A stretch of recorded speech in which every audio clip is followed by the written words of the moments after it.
Mueller Time? Washington braces for next development in Russia probe. Washington, during the last 2 months of the 2018 midterm campaign, as President Trump talked about the caravan and Brett Kavanaugh and as Democrats focused on pre-existing conditions, special counsel Robert Mueller stayed out of the news. Almost entirely. Indeed, the last major development in the Russia investigation took place on September 14, when former Trump campaign chairman Paul Manafort pleaded guilty and agreed to cooperate with Mueller's investigative team. That feels more like 2 years ago than 2 months ago, right? But count us among those who believe that the silence from the Russia probe is about to end. For starters, longtime Trump advisor Roger Stone and Jerome Corsi have been talking about upcoming indictments against them. What's more, Trump rage tweeted at Mueller on Thursday. The inner workings of the Mueller investigation are a total mess. They have found no collusion and have gone absolutely nuts. They are screaming and shouting at people, horribly threatening them to come up with the answers they want. They are a disgrace to our nation and don't care how many lives they ruin. These are angry people, including the highly conflicted Bob Mueller, who worked for Obama for 8 years. They won't even look at all of the bad acts and crimes on the other side. A total witch hunt like no other in American history. In fact, George W. Bush tapped Mueller to lead the FBI in 2001, and he worked there until 2013, so barely into Obama's second term, and Mueller was on Trump's mind when the conservative Daily Caller interviewed the president on Wednesday and asked him about acting Attorney General Matthew Whitaker. Whitaker is just somebody that's very respected. I knew him only as he pertained, as he was with Jeff Sessions. And, look, as far as I'm concerned, this is an investigation that should have never been brought. It should have never been had. It's something that should have never been brought. It's an illegal investigation. And it's very interesting because when you talk about not Senate confirmed, well, Mueller's not Senate confirmed. If Mueller is on the president's mind, you have to wonder if the special counsel is about to make some news. By the way, here's a helpful timeline of some of the major events in the Mueller/Russia probe: the indictments, the guilty pleas and the prison sentences.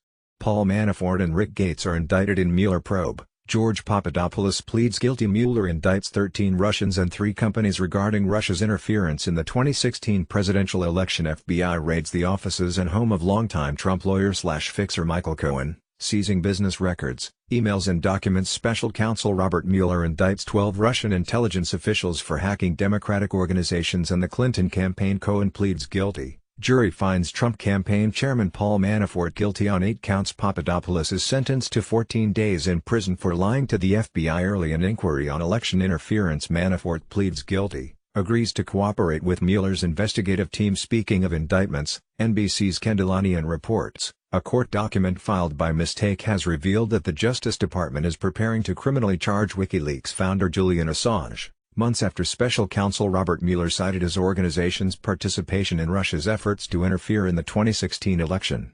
In a bizarre slip first unearthed by a former U.S. intelligence official and posted on Twitter, Assange's name appears twice in an August court filing by a federal prosecutor in Virginia, an argument to keep sealed an unrelated case involving an accused child sex criminal.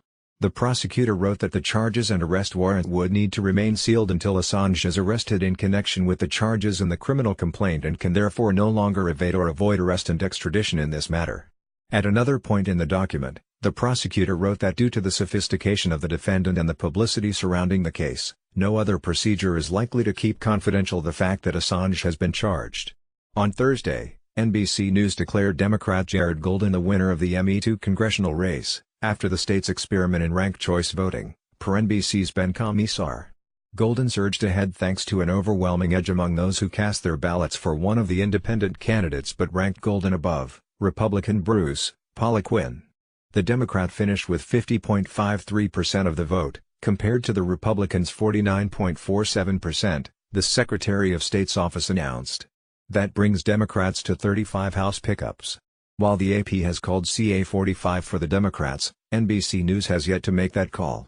But assuming Dems win CA 45 and CA 39, it will be an Orange County sweep for the party. And the only GOP congressman south of Los Angeles will be indicted. Representative Duncan Hunter, Republican California-Florida concluded the first phase of a tumultuous recount of its midterm election on Thursday, with state officials ordering a manual recount in the hotly contested Senate race between Rick Scott, the Republican governor, and the Democratic incumbent, Bill Nelson, the New York Times writes.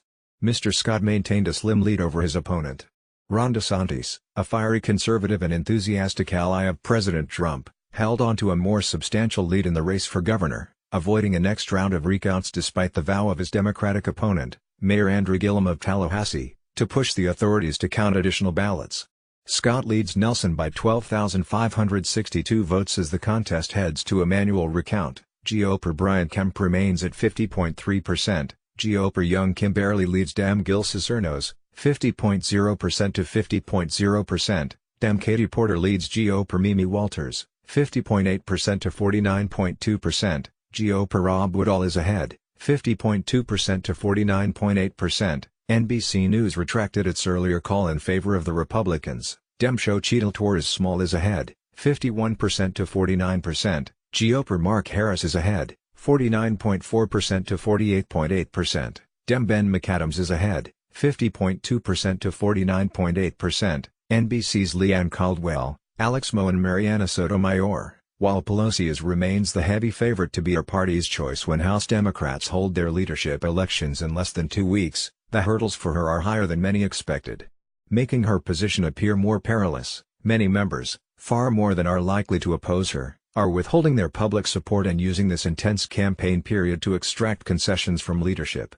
After their meeting with Pelosi on Thursday, Congressional Progressive Caucus leaders Mark Pocan, Democrat Wisconsin, and Representative Pramila Jayapal, Republican Washington, said they would discuss Pelosi's bid with the members of the CPC. A video surfaced Thursday of Republican Senator Cindy Hyde-Smith of Mississippi saying it might be a great idea to make it harder for some people to vote, and her campaign quickly responded that she was obviously joking, per NBC's Alan Smith. And then they remind me that there's a lot of liberal folks in those other schools who, maybe we don't want to vote, Hyde-Smith is heard saying. Maybe we want to make it just a little more difficult. And I think that's a great idea. Melissa Scallon, a spokeswoman for Hyde-Smith's campaign, said in a statement shortly after the video was posted that the senator obviously was making a joke and clearly the video was selectively edited. Also in Mississippi Senate runoff, the NRSC is up with a TV ad hitting Democrat Mike Espy. Don't national Democrats need to send a message that they're playing in this contest? At least match the GOP dollar for dollar?